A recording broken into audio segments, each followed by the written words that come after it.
Sabi. It's downhill from there. Connection is not the end. It's just the means. Once you're connected, connection, okay, a few things that you can do. Connection leads to action. Connection leads to resolution. Diba? Connection leads to shared vision. In our show, connection leads to education. Right? Tama. So, marami pong layunin. Diba? Hindi lang po connection. Connection leads to resolution. Kaya nga. Nasabi ko na yun. Sa GCF, I believe, Vic, you are part also of GCF as a parent and in that church, no? Gusto ko yung nakasunod dun to know Him and to have Him known. Di ba? So, to know God and to have God known. Yun ang kanilang purpose for connecting. Hindi lang konektado ko sa Panginoon. Tapos. Hindi. In my connection now, I will introduce this connection to others. Di ba? I will introduce Him to others. So, may layunin. Okay. Fix the vertical, then the horizontal. Tama. Finally, deposit within so connection flows out. Okay? Deposit within. Ikaw muna. Tapos lalabas yan. Lalabas yan. So, itong telepono to, na napakaluma na, di ba? Pakita naman natin yung isa. Itong dalawang to, kaya lang naman sila nakakatawag, ay dahil chinarge ko sila kagabi. Di ba? First, they got connected within, electricity flowed and energy, now they can connect on the outside. Kung hindi ko to chinarge overnight, there is no way you can connect with others. So, it starts with depositing within. Ano yung mga dapat i-deposit? Yung Magdasal ka muna. Okay, magdasal. Ano pa? Exercise ka muna. Exercise. Diba? Mag-aral ka muna. Basahin mo yung libro ni Vic. Yan. Tama ba? Tsaka ni Abilene. 20,000 plus na ang benta. Sobra, diba? Introduce na natin siya. Mga klase. So, if you want to motivate somebody, you have to motivate yourself first. Eh, kung pagod ka na, galit ka na, inis ka na, diba? Huwag ka na lumabas ng bahay. Quiet time ka muna. That's why they call it quiet time. Time with self, diba? Right. Fix the vertical, and then you can work on the horizontal. That's And good. let me close with this quote from John Maxwell, Leadership 101. You must live with people to know their problems and live with God in order to solve them. From Forsyth. Yun yung pangalan niya. This truth, combines two very important ingredients for a leader. A leader is called to stand in the gap between the people and God. So, siya nasa gitna, di ba? We must be close enough to the people to represent them, their needs and their struggles before God. At the same time, we must be close enough to God to represent Him, His answers and directions before the people. This is the key balancing act before us. The vertical, and then the horizontal. So to review, basahin lang natin. Number 1 is acknowledge disconnection in your life. A, learn critical skills and connectivity. I, initiate connection or reconnection. G, get into other people's shoes. N, nurture people of value in your life. E, enlarge your vision as you pursue connection. And D, deposit within so connection flows out. Then you are aligned. Aligned tayo. Ano yun, di ba? Align. Yun, di ba? Align. And someone who will help us align even further. Ayun. Introduce natin to bago tayo mag-break. Okay, mga kapatid. Introduce na natin ang ating change champion, but we'll get to know him more later after the break. He is the president and CEO of Unleash International, and he is the author of the highly successful 2 books Unleash Your Highest Potential Seminar Book Series. At meron siyang isa pang libro, Kontento ka na ba sa kaperahan mo? Okay. Yes, Tsaka yung ano pa, Unleash Your Highest Potential. So there also. This is the other book that he has. 2 libro to. Okay, yan. 30 plus thousand na. Grabe. Ilang buwan pa lang, di ba? Nakakainis. Tsaka itong 2 librong to, may workshop to, no? May workshop na kasama to. Ang galing. At ang nag-forward dito, yung presidente ng Jollibee. Tony Tangkak. Let's welcome him already kasi may oras pa tayo. So, mga kabigan, palakpakan naman natin at i-welcome natin ang ating change champion na si Vic Garcia. Good morning, Vic. Good morning. Magandang araw po sa inyo lahat. Welcome back. Thank you. The last time you were here, we did not have enough time. Medyo. Diba? So ngayon, diba? Oo. Babad ka ngayon. Oo, tama. Ako first question kagad. What is the key? Key to what? To kaperahan. Yan. Oo. Doon pa lang. Bago tayo mag-break, di ba? Straight to the point. Vic.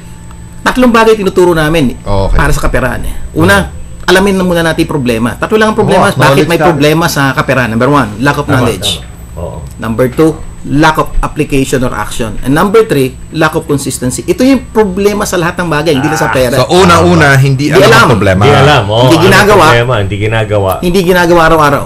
Ganun kasimple. In anything, yun lang ang problema. Now, good kasi news. minsan pa isa-isa, no? Yes, One-off. kung minsan gagawin, ilang araw lang. Oo. Ala rin mangyayari. Eventually, it will fail. So, ang solution sa tatlong problema, tatlo rin. Una, alamin. Oh. So, magbasa ka, magpaturo ka, Yeah. get counseling. Ganun kasimple. Pangalawa, gawin. At ang pinaka-importante, araw-araw. Meaning consistent as possible. Thank you very much, Vic Garcia! Ganun lang kasimple. Kaya mo na tayo.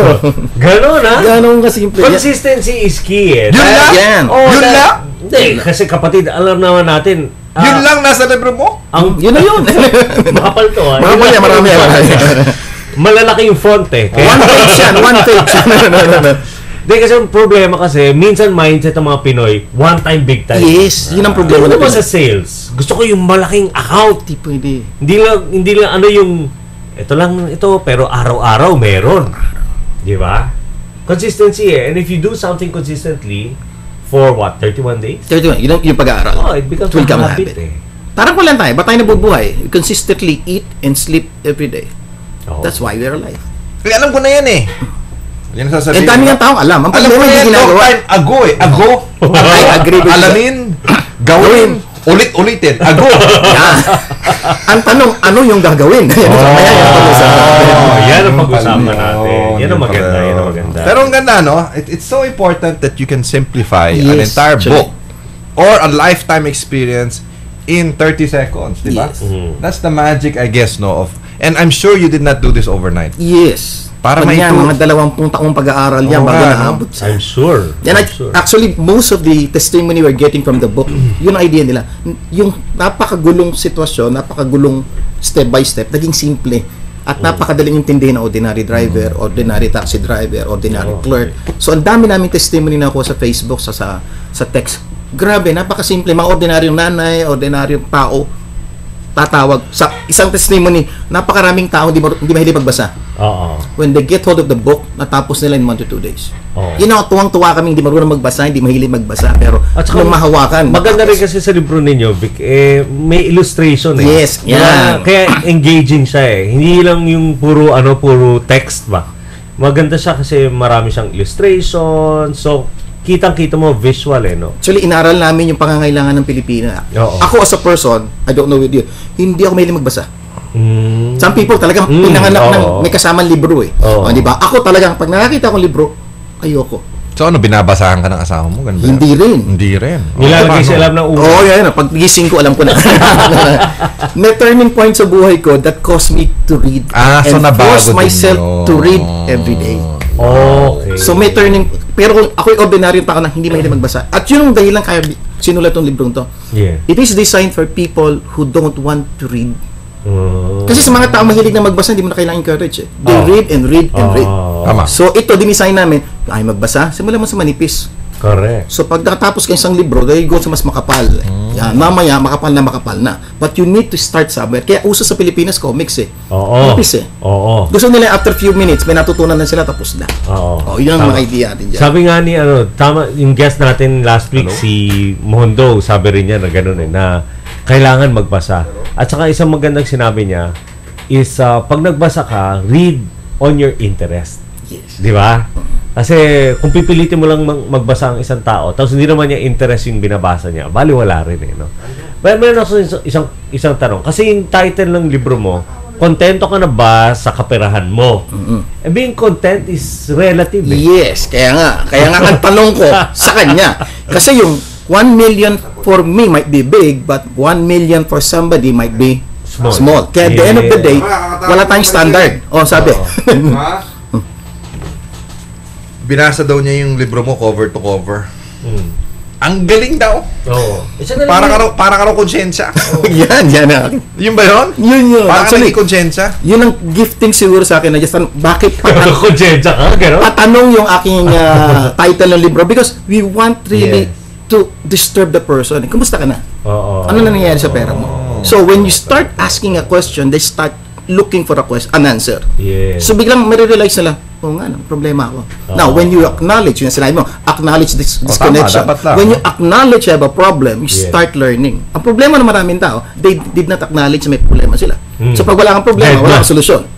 So we normally start doing that in all our seminars. Doon muna. Pinoprovoke namin sila. Ano ba sitwasyon mo? Pero bakit ganun? Bakit marami dead ma no? Lalo pagdating sa pera parang wala akong problema. Minsan laki-laki ng utang bilang hindi, wala. Kasi tinanggap na nila yun as norm Normal na sa isang Pilipinong baon sa utang. So, ang aming pinakikita, hindi normal sa Pilipinong baon sa utang. May paraan. Kasi parang ganito, lolo nila baon sa utang, nanay nila baon sa utang, sila baon sa utang. Normal lang mabaon sa utang. So, yung pinakikita namin, hindi normal yun. Because there's so many people around you, kung maghahanap ka, hindi baon sa utang. Maraming pera, napagbibigay pa nga, nakakatulong pa. Yes. So, yun ang pinakikita namin sa mga nagbabasa. And the moment mag-open up na isip nila, ang daming mangyayari. Ngayon lang, this morning, yesterday, we received a text of nanay, walang trabaho, 3 anak, buntis. After reading the book, sabi niya, alam ko na gagawin ko para pagandahin ang buhay. Galing. Galing, ganda nung almost every day nakaka-receive kami sa Facebook. At saka, Kababasa ko pa lang. Nabasa ko na. Cover to cover. Cover and cover. Pero it seems that a lot of writers now are getting into the bandwagon topic of money. Yes. Kasi mabenta Di ba?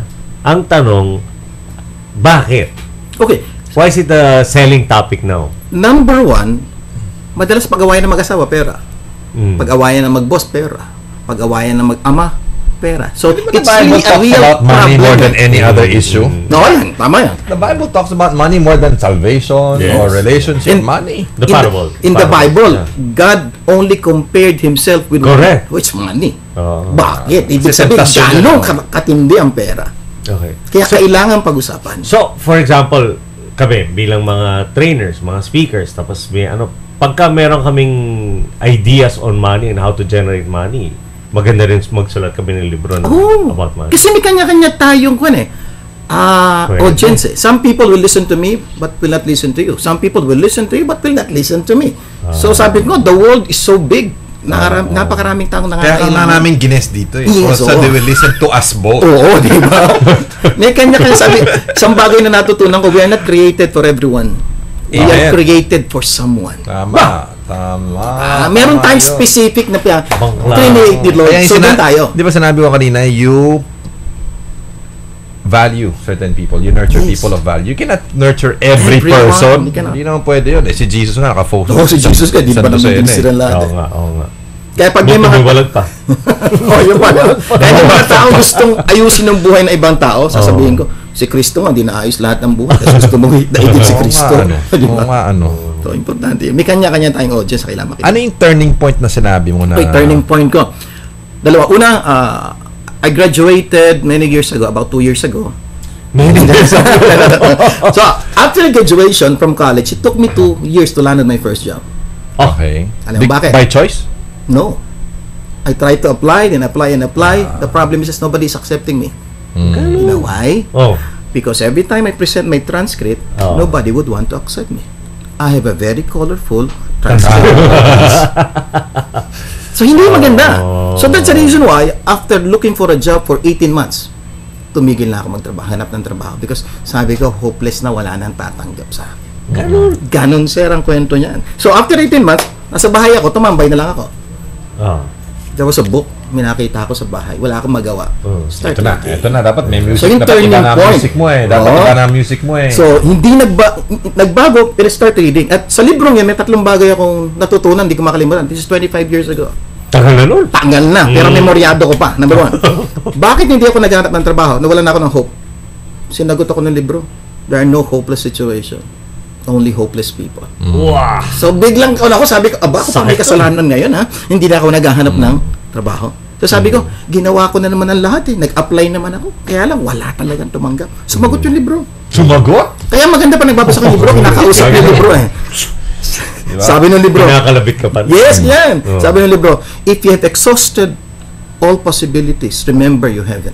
So, gising na naman ako. You remember? You haven't. Hindi Not yet. pa. Hindi mo pa nakikita lahat. Pa. So, nag-isip ako, meron pa ba akong hindi nagawa? Uy, meron. Sabi ko, sige, one of these days, gagawin ko to. Sumagot na may libro. Okay. Today's decisions are tomorrow's realities. Anong gagawin mo? Oh. So I decided to do what